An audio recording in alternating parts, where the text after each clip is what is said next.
Praise the Lord, hallelujah. परमपिता परमेश्वर के इकलौते पुत्र और हमारे उद्धारकर्ता मसीह यीशु के अतुल नाम पर आप सभी को जय मसीह की। एक बार फिर से आप लोगों की उपस्थिति में आने के लिए सर्वशक्तिमान परमेश्वर ने सहायता और मदद की है, इसलिए मैं परमेश्वर को धन्यवाद देता हूँ।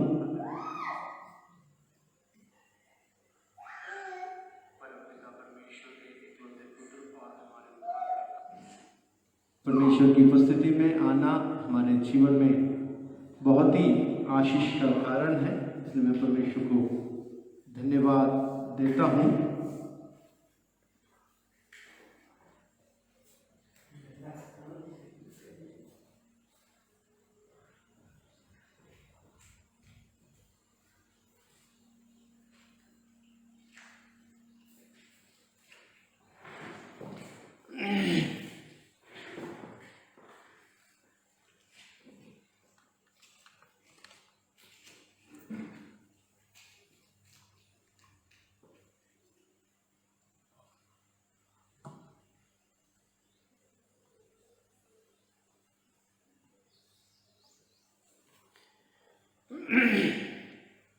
Praise the Lord.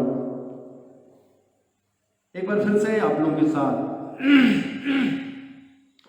प्रभु के वचन को लेकर आने के लिए सर्वशक्तिमान परमेश्वर ने सहायता और मदद की है, इसलिए मैं परमेश्वर को धन्यवाद देता हूं। आज की सत्र को प्रार्थना के साथ हम आरंभ करते हैं। परमेश्वर हमारी सहायता और मदद करने पाए। Praise the Lord. आइए प्रार्थना करेंगे।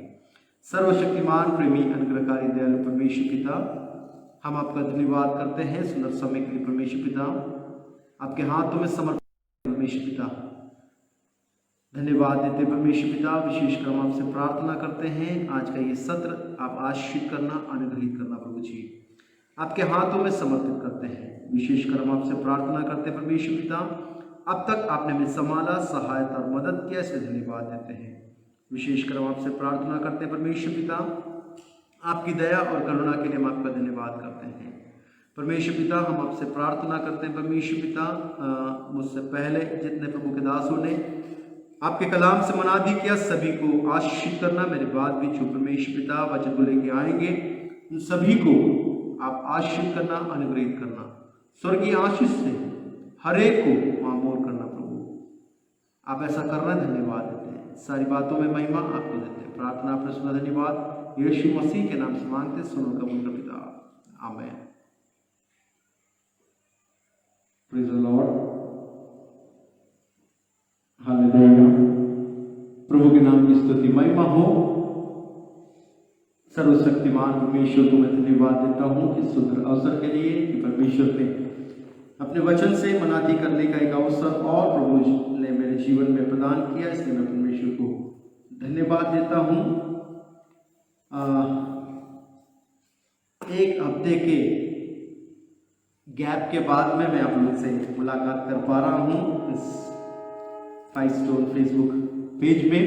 पिछले हफ्ते किसी कारणवश मैं आप लोगों के साथ में नहीं आ पाया, आप लोगों से वचन का मनाती नहीं कर पाया, लेकिन प्रभु ने एक अवसर और दिया जीवन में, इसलिए मैं परमेश्वर को धन्यवाद देता हूँ। प्रभु के नाम की स्तुति और महिमा हो। Praise the Lord, hallelujah.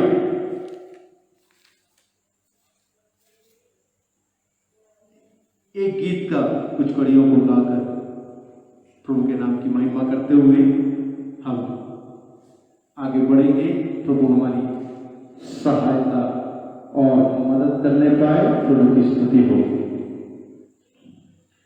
अनादि ईश्वर तू मेरे लिए प्रभु शरण स्थान ठहरा है, हमेशा सुख दुख परिस्थिति में, हमेशा सुख दुख परिस्थिति में।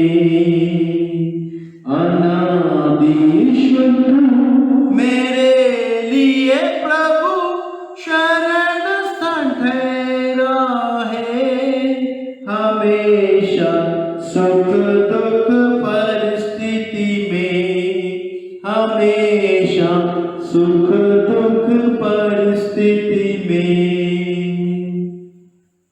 जीवन की राहों में आंधियों शोर होता है। जीवन की राहों में आंधी तूफान का शोर होता है।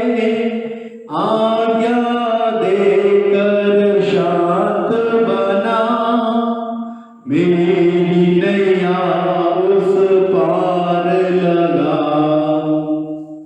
आज्ञा देकर शांत बना, मेरी नैया उस पार लगा।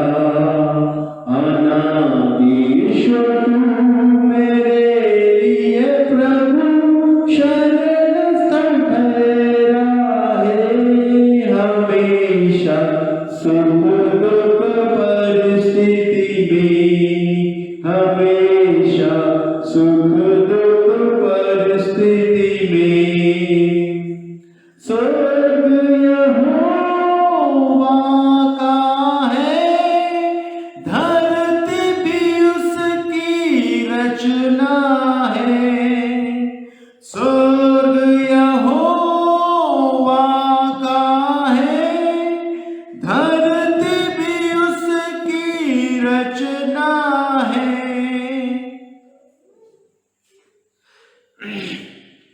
वो ही हमारा ईश्वर है, उसकी चराई की भेड़े हम। वो ही हमारा ईश्वर है, उसकी चराई की भेड़े हम। अनादि ईश्वर तू मेरे लिए प्रभु शरण स्थान ठहरा है। हमेशा सुख दुख परिस्थिति में, हमेशा सुख दुख परिस्थिति में। राजाओं का राजा प्रभु धर्म से राज वो करेगा। राजाओं का राजा प्रभु धर्म से राज वो करेगा। आओ हम सब आनंद से जय जयकार करें प्रतिदिन। आओ हम सब आनंद से जय जयकार करें प्रतिदिन।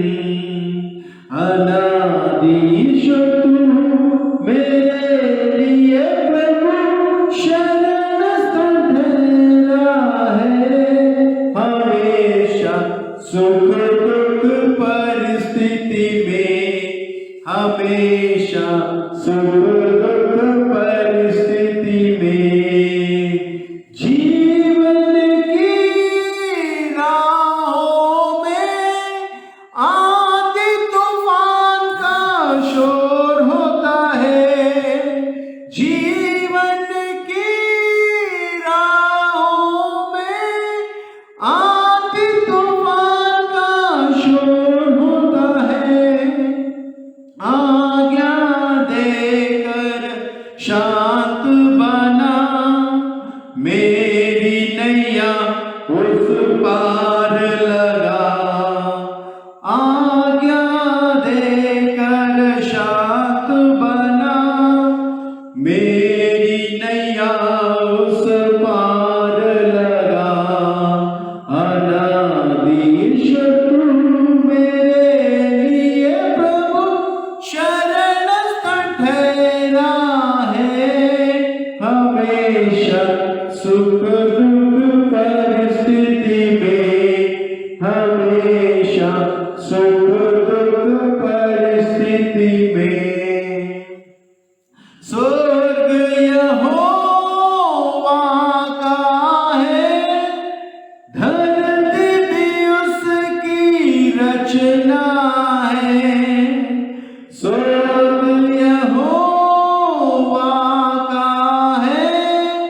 धरती भी उसकी रचना है, वो ही हमारा ईश्वर है, उसकी चराई की भेड़े हम, वो ही हमारा ईश्वर है, उसकी चराई की भेड़े हम।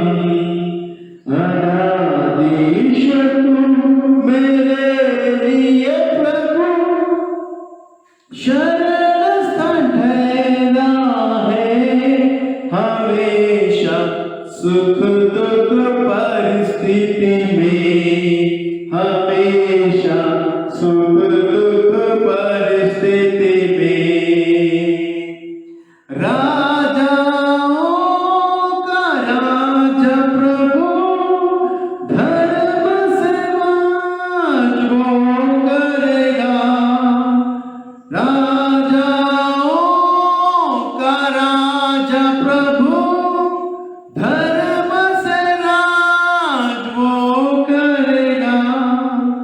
आओ हम आनंद से जय जयकार करे प्रतिदिन, आओ हम आनंद से जय जयकार करे प्रतिदिन। अनादिश तू मेरे लिए प्रभु शरण स्थान ठहरा है, हमेशा सुख दुख परिस्थिति में, हमेशा सुख दुख परिस्थिति में। Praise the Lord. परमेश्वर आप सबकी सहायता और मदद करने पाए। प्रभु की उपस्थिति में आने के लिए प्रभु ने सहायता और मदद किया, इसलिए मैं परमेश्वर को धन्यवाद देता हूँ। आज का विषय, संदेश का विषय में प्रवेश करना चाहता हूँ। प्रभु के नाम की स्तुति महिमा हो। आज का विषय है सचमुच इस्राएली है। उस यूहन्ना का सुसमाचार पहला अध्याय उसका 47वां आयत। यूहन्ना 1:47। यीशु ने नतनएल को अपनी ओर आते देखकर उसके विषय में कहा, देखो यह सचमुच इस्राएली है, इसमें कपट नहीं। सचमुच यह इस्राएली है, इसमें कपट नहीं।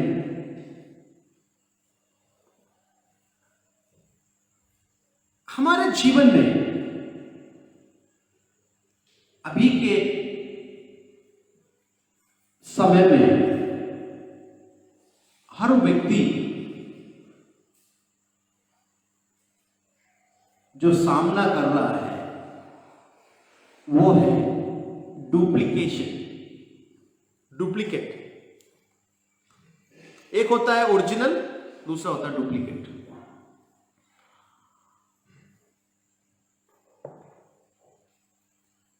आज के वर्तमान समय में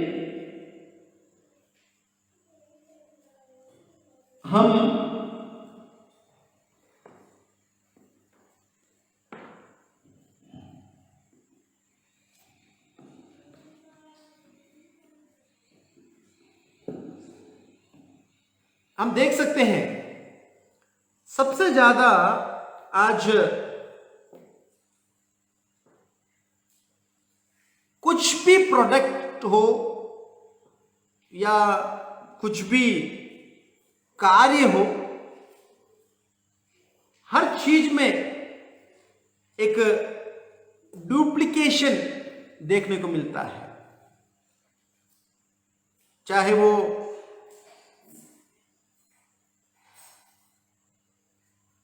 व्यक्ति स्वभाव हो व्यक्ति जीवन हो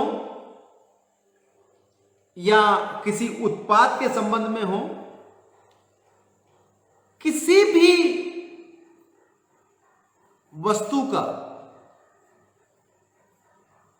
नकली चीज, उत्पाद या स्वभाव हमको आज जगत में देखने को मिलता है।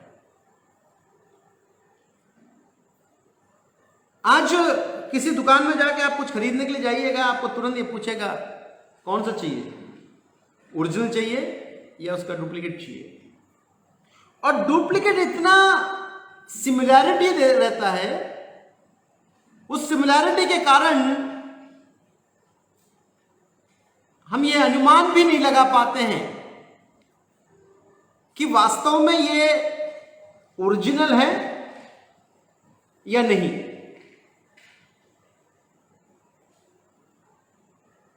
तो यहां पर जो ओरिजिनल चीज होता है वो कभी भी किसी के साथ भी कॉम्प्रोमाइज नहीं करता है, लेकिन जो डुप्लीकेट होता है वो हर कहीं पे भी मैचअप हो जाता है।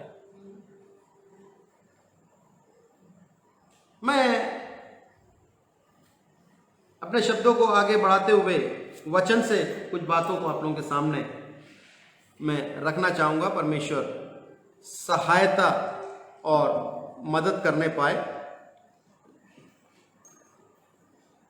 हमने यहां पर पढ़ा हुआ जो अनुच्छेद है,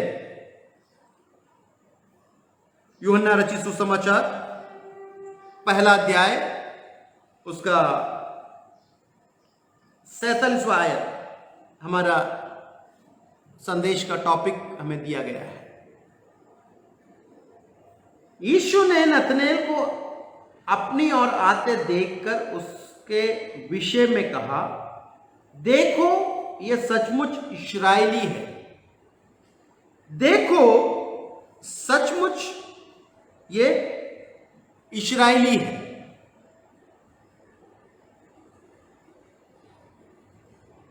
ये गवाही नतनिएल के विषय में जो गवाही प्रस्तुत कर रहा है और गवाही बता रहा है, वो और कोई नहीं, मेरे और आपका उद्धारकर्ता यीशु मसीह है। कुछ भी स्टेटमेंट, कुछ भी बात, कुछ भी कथन किसके द्वारा कहा गया, ये बहुत अहमियत रखता है।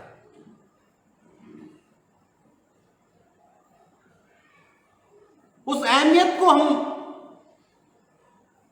तब देते हैं, अहमियत तब होता है जब उस कथन को कहने वाला व्यक्ति एक अहम व्यक्ति हो, तो उसकी कथन का अहमियत भी बढ़ जाता है। 47वें आयत को जब देखते हैं तो वहां पर यीशु मसीह नतनिएल की ओर, नतनिएल को अपनी ओर आते देखकर उसके विषय में कहता, देखो यह सचमुच इस्राएली है।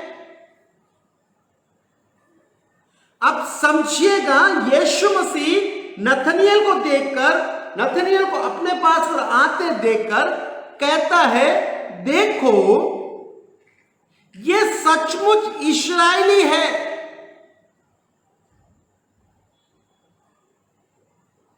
हमने सेकेंड लास्ट वीक हमारा जो टॉपिक था वो था, यह भी उसके साथ था। पतरस के विषय में हमने देखा, यह भी यीशु मसीह के साथ था। उस संदर्भ में हमने हमारा संदेश था। निश्चय ही यह व्यक्ति भी उसके साथ था। इस विषय पर हमने चर्चा किया था और संदेश दिया था। आज भी पतरस के लिए यदि मनुष्य गवाही दे रहा है तो नथानिएल के लिए यीशु मसीह गवाही दे रहा है।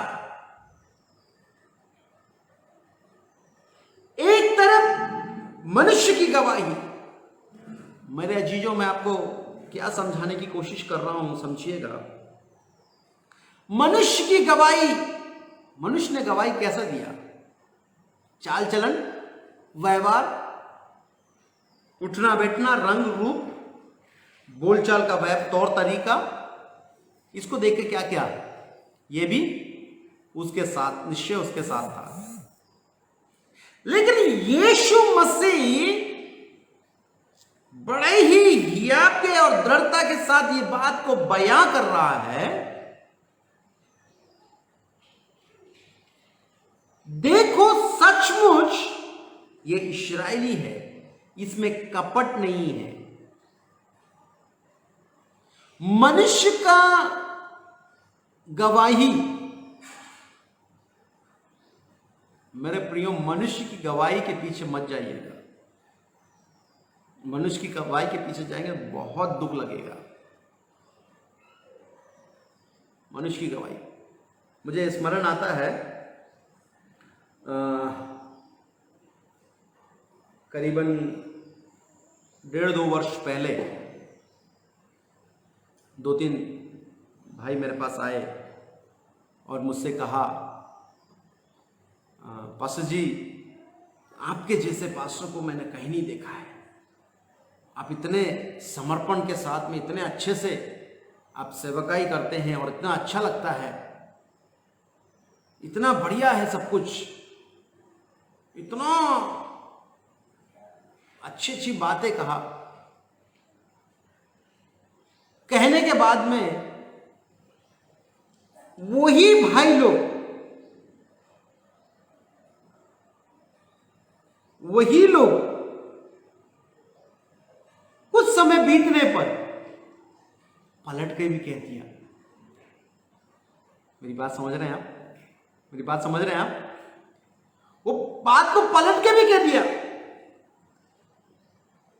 तो अब मेरे को बताइए, यदि उस प्रथम कथन के आधार पर मैं फूल गया होता तो द्वितीय कथन के आधार पर मैं बर्बाद हो गया होता, मैं चकनाचूर हो गया होता। यहां पर इस कथन 47वें आयत के आधार पर एक बात मैं आपको कहना चाहूंगा, कदापि मनुष्य की गवाही के पीछे नहीं, बल्कि यीशु मसीह की गवाही के पीछे जाइए आप, अच्छा रहेगा। आज शाम के समय यीशु मसीह आपको देख के क्या कहता है? नतनेल को देख के कहता है कि सचमुच, देखो सचमुच ये इस्राएली है। और एक कदम और बढ़ा के कहता है इसमें कपट नहीं है। हृदय के अंतकरण को अच्छी तरीके से जानने वाला, जांचने वाला, समझने वाला प्रभु यीशु मसीह उसकी ओर आते हुए, यीशु मसीह की ओर आते हुए देखकर नतनेल के विषय में कहता है, सचमुच ये इस्राएली है और इसमें कपट नहीं है। और आज मेरे प्रियो, आज दुनिया कपट से भरा हुआ है।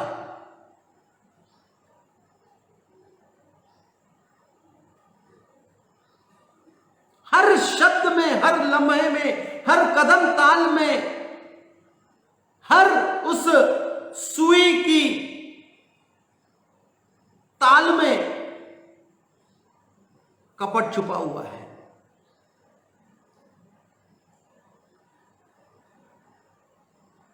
और कपट के बिना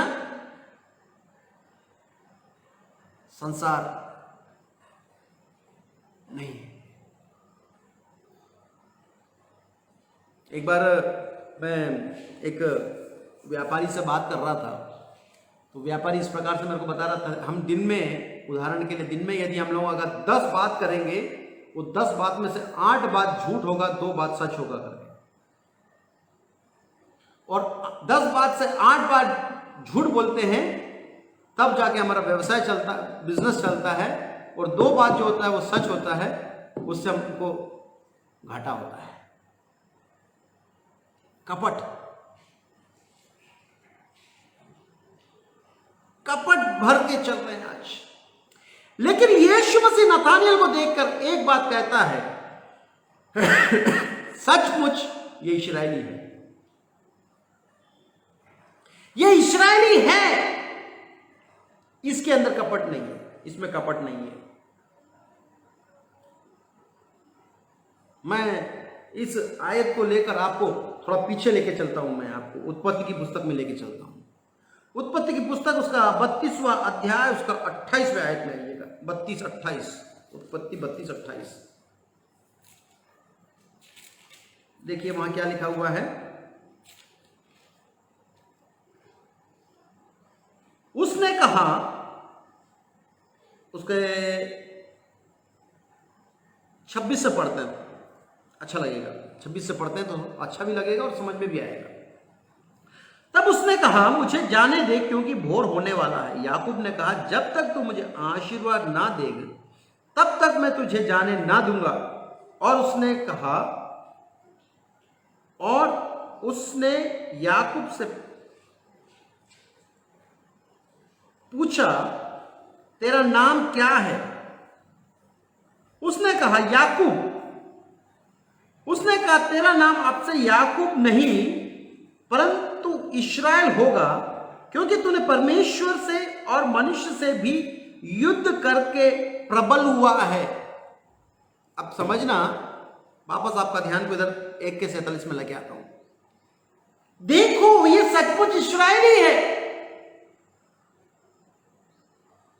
मतलब इसका अगर जड़ देखा जाए तो इसका जड़ एक धोखेबाज, एक कपट का था। लेकिन आज ये कपट में नहीं है बल्कि कपट रहित है। आज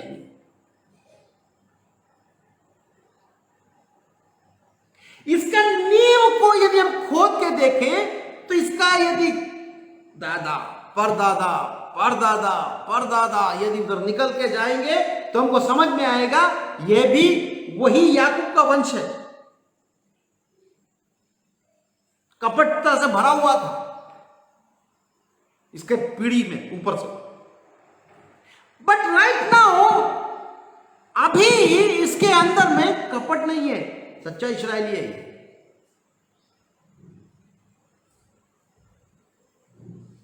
हम लोग कई बार इस बात से घमंड करते हैं, हम मसीह हैं, वी आर क्रिश्चियन।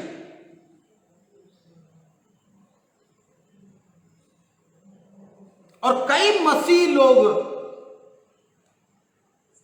मसीह हैं कहने में बहुत ज्यादा गर्व महसूस करते हैं, बहुत ज्यादा गर्व महसूस करते हैं। लेकिन वो गर्व महसूस करते हैं, अच्छी बात है, लेकिन कभी आपने ये सोचा है वो मसीह कहलाने का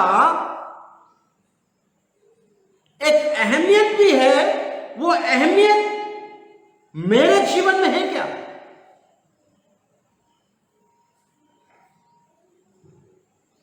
उसको कभी गौर नहीं करते, उसको कभी गौर नहीं करते।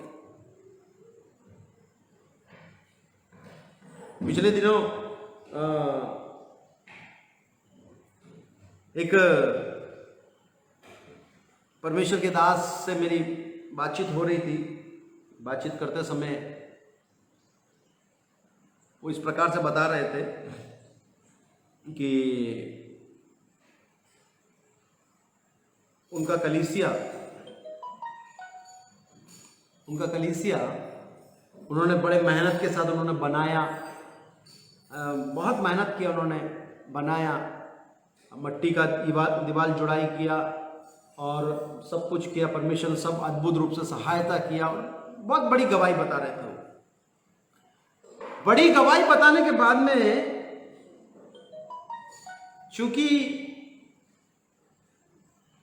बिजली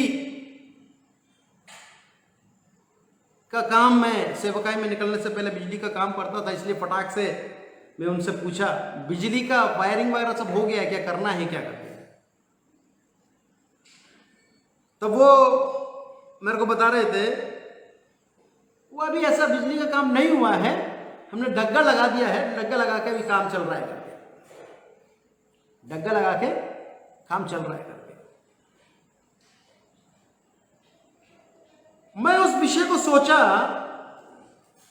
प्रभु ने किया हुआ बड़ा बड़ा काम बता रहे हैं वो गवाही में, लेकिन लास्ट में आके विद्युत चोरी कर कर क्या कर रहे हैं? प्रभु की आराधना कर रहे हैं। सारा चीज कंप्लीट हुआ, सब कुछ अच्छा किया, प्रभु ने अद्भुत काम किया, गवाही बड़ा गवाही है, लेकिन लास्ट में आगे क्या कर रहा है? बिजली चोरी। हमारे जीवन में कई बार ऐसे ही होता है मेरे प्रियो। यीशु मसीह मुझे और आपको देखकर क्या कहता है, ये बहुत महत्वपूर्ण बात है। मैं और आप यीशु मसीह के लहू से छुटकारा पाकर हम खरीदे गए हैं, प्रभु के राज्य के लिए तैयार हो रहे हैं। हम बड़ी बड़ी बातों को ध्यान रखते हैं, लेकिन छोटी छोटी बातों में हम गिर जाते हैं। छोटी छोटी बातों में हम गिर जाते हैं। यीशु मसीह उसको देख के कहता है, यह सचमुच इस्राएली है। और यीशु मसीह को इस बात पर गर्व है कहने के लिए कि ये इस्राएली है कहने के लिए।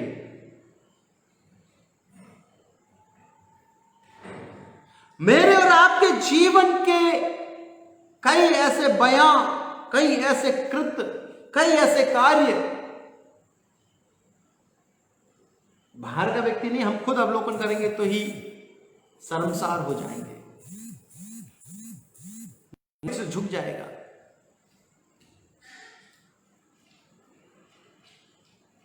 एक बार राजा सुलेमान परमेश्वर से प्रार्थना करता है, परमेश्वर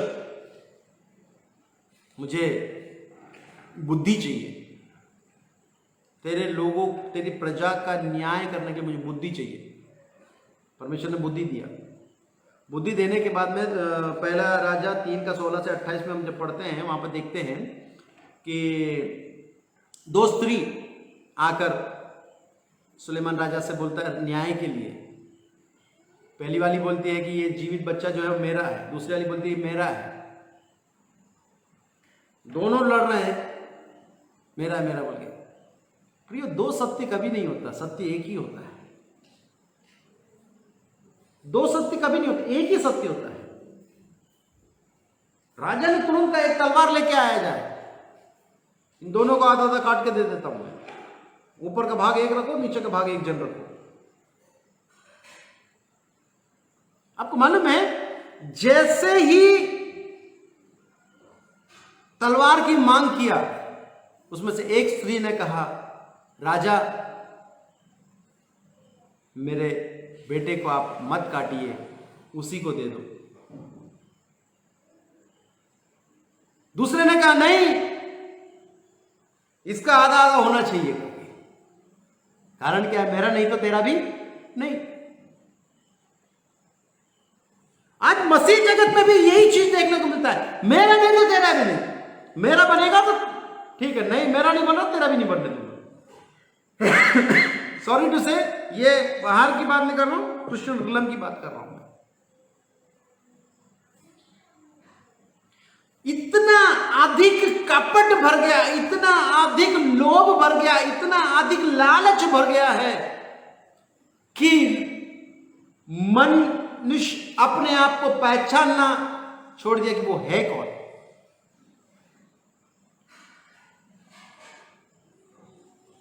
दूसरी वाली स्त्री ने कहा नहीं, कटना ही है।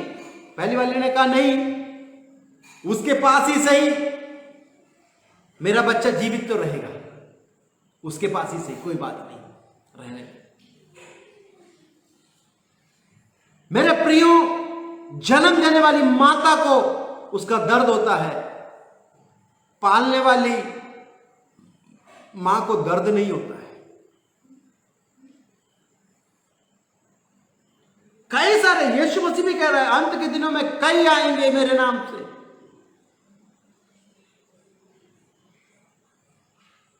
लेकिन मुझे और आपको सतर्क होना है, परखना है क्या है सत्य करके।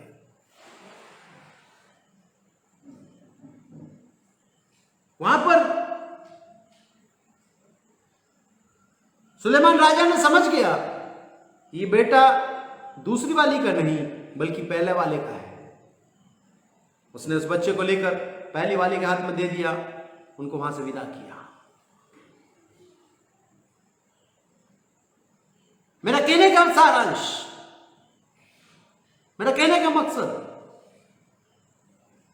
मेरे प्रियो, ओरिजिनलिटी कभी भी किसी से कॉम्प्रोमाइज नहीं करता है।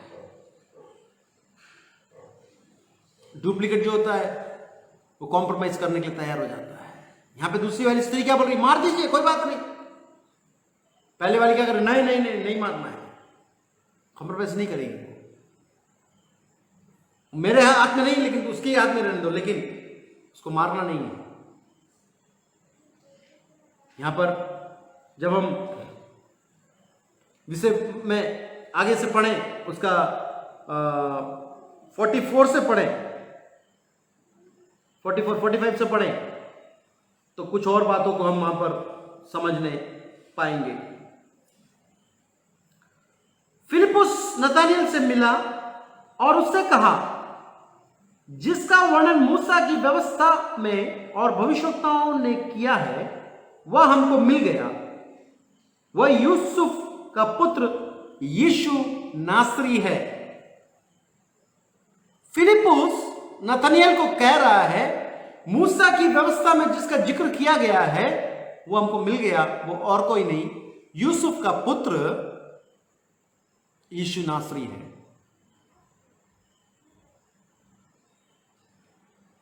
और इसके बाद में 46वें आयत में कहता है, नतनिएल ने उससे कहा, क्या कोई अच्छी वस्तु भी नासरत से निकल सकती है क्या?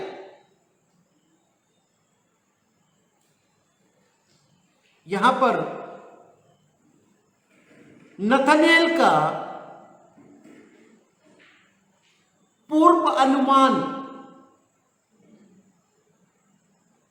प्रेजुडिस, पूर्व अनुमान रखकर वो बात कर रहा है। वो इस बात का बयान जब फिलिप्पुस ने किया तो वो नतनिएल फिलिप्पुस को जवाब दे रहा है, क्या कोई अच्छी वस्तु नासरत से निकल सकती है? पूर्व ज्ञान, पूर्व अनुमान के आधार पर नतनिएल बात कर रहा है। जहां पर पूर्व अनुमान, पूर्व ज्ञान का बात आता है, वहां पर फिलिप्पुस का काम बहुत शानदार था। फिलिप्पुस ने फालतू बहस नहीं किया। और मैं समझता हूं कि मसीह जगत में बहस करना व्यर्थ है। बहस करने से कुछ नहीं होगा। कई लोग फिजूल की बातों को समाज में लेकर, समाज की कई बातों को लेकर आपस में चर्चाएं चलाते हैं, बहस करते हैं, तर्क निकालते हैं, और उनका कथन ये रहता है, हम जब तक तर्क नहीं निकालेंगे, हम जब तक इस विषय पे चर्चा नहीं करेंगे तो समस्या का समाधान नहीं होगा करके। वो गलत है। आप तर्क निकाल के क्या साबित करना चाहेंगे, या आप बहस करके क्या करना बताना चाहेंगे? मुझे इस बात पे, जब 46वें आयत पे फिलिप्पुस ने उससे कहा चलकर देख ले, उस बात पे मुझे एक बात याद आया। नूह जब नशे में था, उसका नग्नावस्था को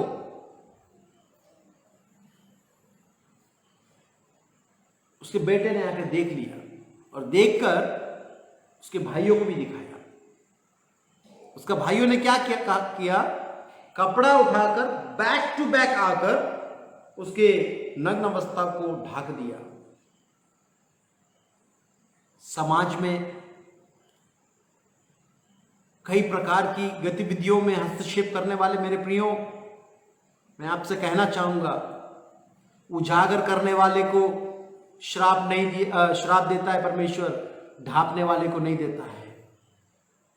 आप देखिए, कनान का दादा गलती किया, नतीजा कनान को मिला, परिणाम कनान को भुगतना पड़ा।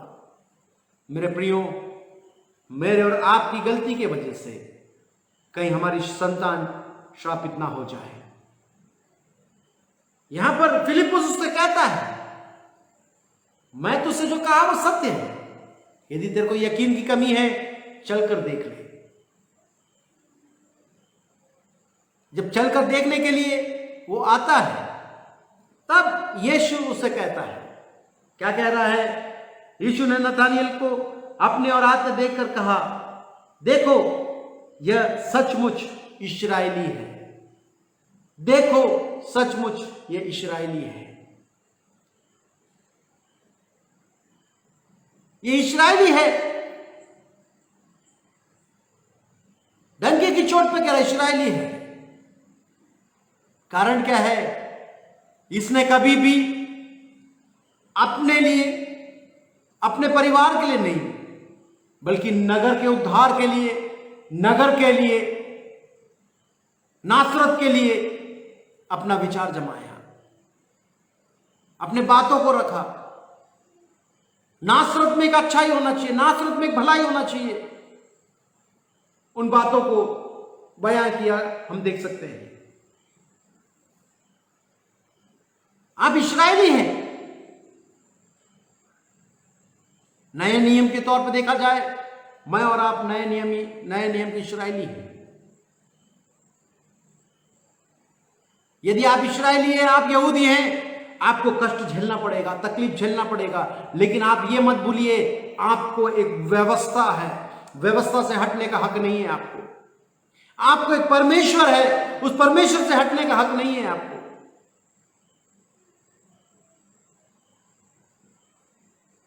इस बात को थोड़ा सा और जोर देने के लिए मैं आप लोगों के ध्यान को एस्तेर की पुस्तक में लेके आना चाहूंगा। एस्तेर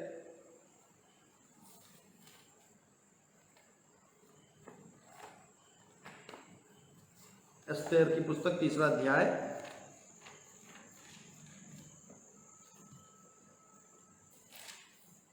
उसका 5वां है।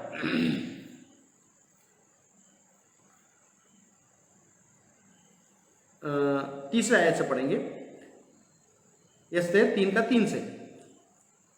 तब राजा के कर्मचारी जो राजभवन के फाटक में रहा करते थे, उन्होंने मुर्देकाई से पूछा, तू राजा की आज्ञा का क्यों उल्लंघन करता है? जब वे उसे प्रतिदिन ऐसा ही करते रहे और उसने उनकी एक ना मानी, तब उन्होंने यह देखने की इच्छा से कि मुर्देकाई की यह बात चलेगी कि नहीं, हामान को बता दिया। उसने उनको बता दिया था कि मैं यहूदी हूं। जब हामान ने देखा कि मुर्देकाई नहीं झुकता है और वह मुझको दंडवत करता है, तब हामान बहुत ही क्रोधित हुआ। उसने केवल मुर्देकाई पर हाथ उठाना अपनी मर्यादा से कम जाना, क्योंकि उन्होंने हामान को यह बता दिया था कि मुर्देकाई किस जाति का है। इसलिए हामान ने शरश राजा के साम्राज्य में रहने वाले सारे यहूदियों को भी मुर्देकाई की जाति जानकर नष्ट कर डालने की युक्ति निकाली। यदि आप एक सच्चे मसीह हैं, यदि आप एक सच्चे भक्त हैं, तो आपके चारों ओर आपके विरोधी पाए जाएंगे, आपको गिराने के लिए, आपको मारने के लिए, आपको तड़पाने के लिए, आपको हताश करने के लिए। यदि उस तड़प से, उस सताव से, उस तकलीफ से बचने के लिए आप कॉम्प्रोमाइज करते जाएंगे, समझौता करते जाएंगे, तो यीशु मसीह कदापि अंत समय में खड़े होकर यह नहीं कहेगा, हे भले मेरे भक्त आ, विश्वासी दास आ, यह नहीं कहेगा। सब लोगों को यह कथन सुनना पसंद है, लेकिन उसके अनुसार जीवन जीना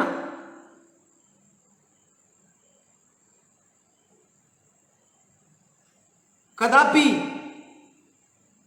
हरगिज उनको राज नहीं आता। मेरे प्रियो, समझना है मुझे और आपको, मुझे और आपको समझना है। हामान कुछ भी करता रहे, हामान कुछ भी बोलता रहे, लेकिन मुर्देकाई को मालूम है मैं कौन हूं और मैं किसकी उपासना करता हूं। मुर्देकाई को मालूम है मुझे एक व्यवस्था मिला हुआ है, मेरा एक परमेश्वर है। उस व्यवस्था का जब तक मैं पालन करता रहूंगा, संसार की कोई भी ताकत मेरे सर के एक बाल को नहीं उखाड़ सकता है। ये बात अच्छी तरीके से मुर्देकाई को मालूम था। अब देखिए,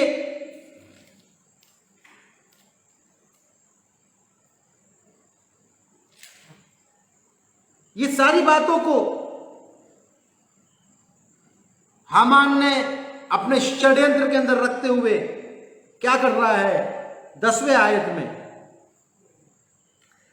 तब राजा ने अपनी अंगूठी अपने हाथ से उतारकर अगागी हमदद के पुत्र हामान को, जो यहूदियों का बैरी था, दे दिया।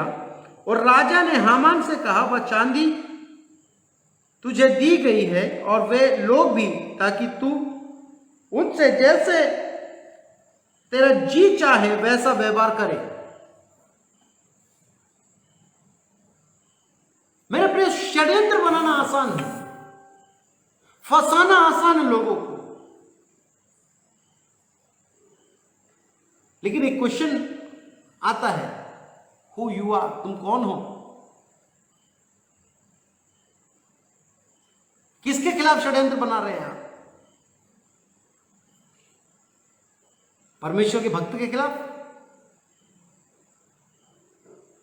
परमेश्वर के भक्त यहां पर नहीं डगमगाया, नहीं घबराया।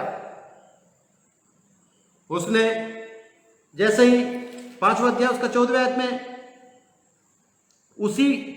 उसकी पत्नी जेरेश और उसके सब मित्रों ने उससे कहा, 50 हाथ ऊंचा फांसी का एक खंभा बना, जा और सवेरे राजा से कहना कि उस पर मुर्देकाई को लटका दिया जाए। तब राजा के संग आनंद से भोज में जाना। इस बात से प्रसन्न होकर हामान ने वैसे ही फांसी का एक खंभा बनवाया। अब देखिए, यहां पर एक इस्राएली के खिलाफ में, एक यहूदी के खिलाफ में, एक परमेश्वर के जन के खिलाफ में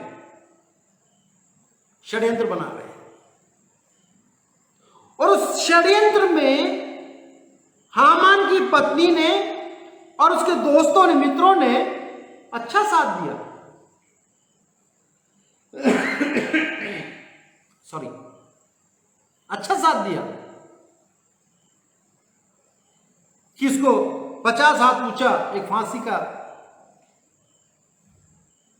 खंभा खड़ा कर, और कल सुबह उस पे मुर्देकाई को लटकाएंगे। मुर्देकाई को लटकाने वाले हामान, तू ये भूल गया मुर्देकाई किसकी उपासना करता है? मुर्देकाई किसकी उपासना करता है? वह तेरे सामने नहीं झुकता, उसका कारण है, वो जिसके सामने झुकना चाहिए उसके सामने वो झुक रहा है, इसलिए वो तेरे सामने नहीं झुक रहा है। समझ रहे मेरी बात? अधिकांश मैं देखा हूं, लोग एक दूसरे के पास में जाके काफी माथा टेकते हैं काम हो जाएगा। मेरे प्रियो, यदि आप अपना घुटने को सर्वशक्तिमान के सामने मोड़ते हैं, किसी इंसान के सामने जाके घुटना मोड़ने की जरूरत नहीं पड़ेगा। यदि परमेश्वर के सामने घुटना नहीं मोड़ते तो सबके सामने घुटना मोड़ना पड़ेगा। यहां पे मुर्देकाई बिल्कुल नहीं घबराया। उसने जाकर 7 का 9, 10 इसमें हम देखते हैं उसके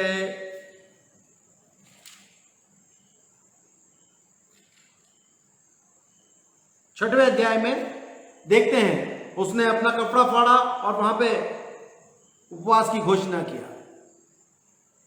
उसने एस्तेर के पास खबर भेजा उपवास रहने के लिए, वो भी उपवास रहे। उसके बाद में 7वें अध्याय 9 से लेकर आयत को जब हम पढ़ते हैं, वहां देखिए क्या लिखा हुआ है। तब राजा के सामने उपस्थित रहने वाले खोजों में से हरबोन नाम का एक ने राजा से कहा, हामान के यहाँ 50 हाथ ऊंचा फांसी का एक खंबा खड़ा है, जो उसने मुर्देकाई के लिए बनवाया है, जिसने राजा के हित की बात कही थी। राजा ने कहा, उसको उसी पर लटका दो। तब हामान उसी खंबे पर जो उसने मुर्देकाई के लिए तैयार कराया था लटका दिया गया। इस पर राजा का गुस्सा ठंडा पड़ गया। मेरे प्रियो, आप यदि सच्चे इस्राएली हैं, नए नियम, आप पुराने नियम इस्राएली नहीं बन सकते, नए नियम इस्राएली। यदि आप नए नियम इस्राएली हैं, आप घबराने की जरूरत नहीं है। विपत्तियां, परेशानियां, मुसीबत 1 नहीं, 2 नहीं, 3 नहीं, हजारें आएंगी। घबराने की जरूरत नहीं है, क्योंकि आपके लिए एक व्यवस्था है। आपकी बातों को लिख के रखा हुआ है। शायद आज आपके द्वारा किया गया कृत्य को बंद कर दिया गया होगा, पुस्तकों में लिख के बंद कर दिया गया होगा, but there is a time when the book will open. When the book will open, then you will get the reward. जब पुस्तक खुलेगा तब आपको उसका प्रतिफल मिलेगा। घबराने की जरूरत नहीं है, चिंता करने की जरूरत नहीं है। मैं आपको बताता हूं, समय आगे बढ़ रहा है। 1-2 उदाहरण और बताकर मैं वापस पढ़े हुए निषेध में आना चाहूंगा। दानियेल की पुस्तक,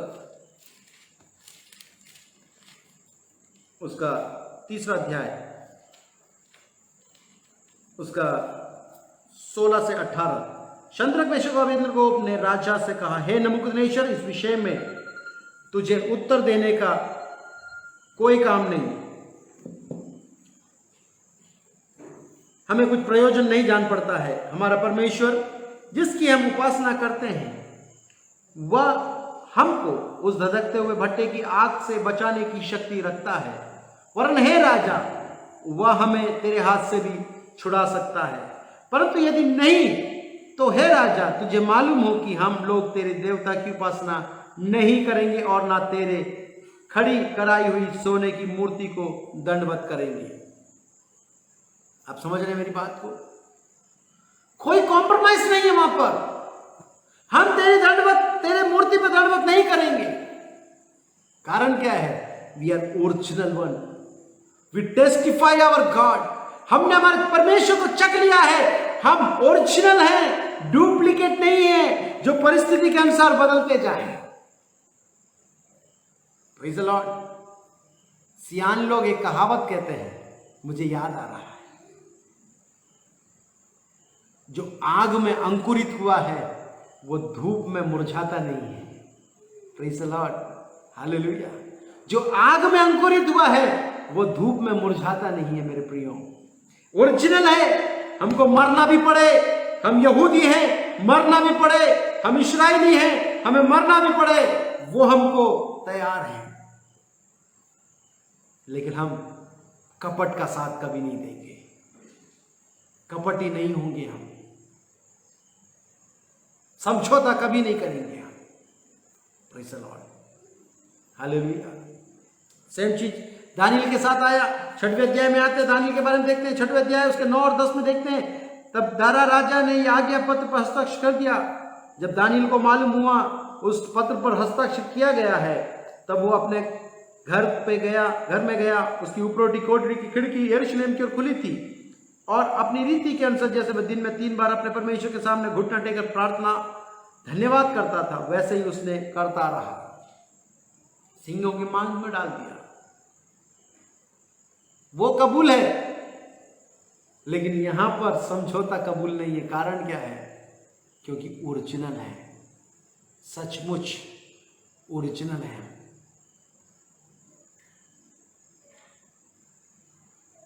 प्रेज़ द लॉर्ड, हालेलुया।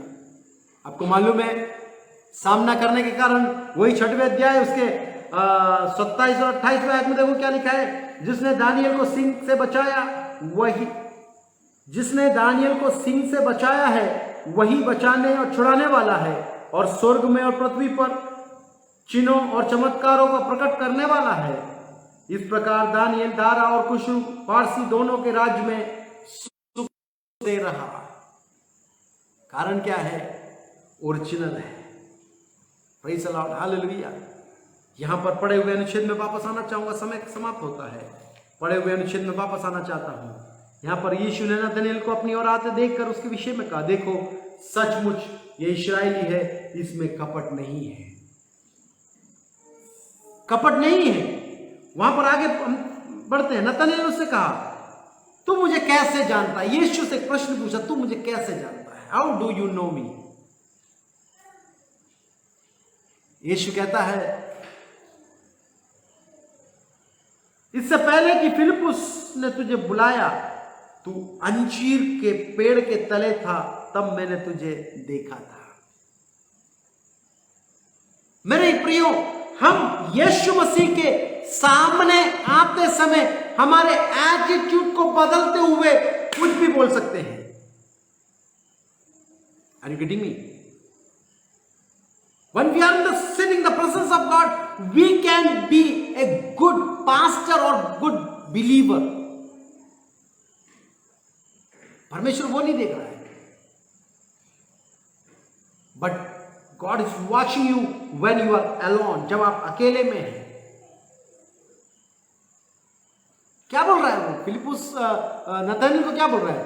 फिलिप्पुस ने तुमको बुलाने से पहले तो अंजीर के पेड़ के नीचे पे बैठा था, तब मैंने तेरे को देखा था। That means nobody was with you, कोई तेरे साथ नहीं था।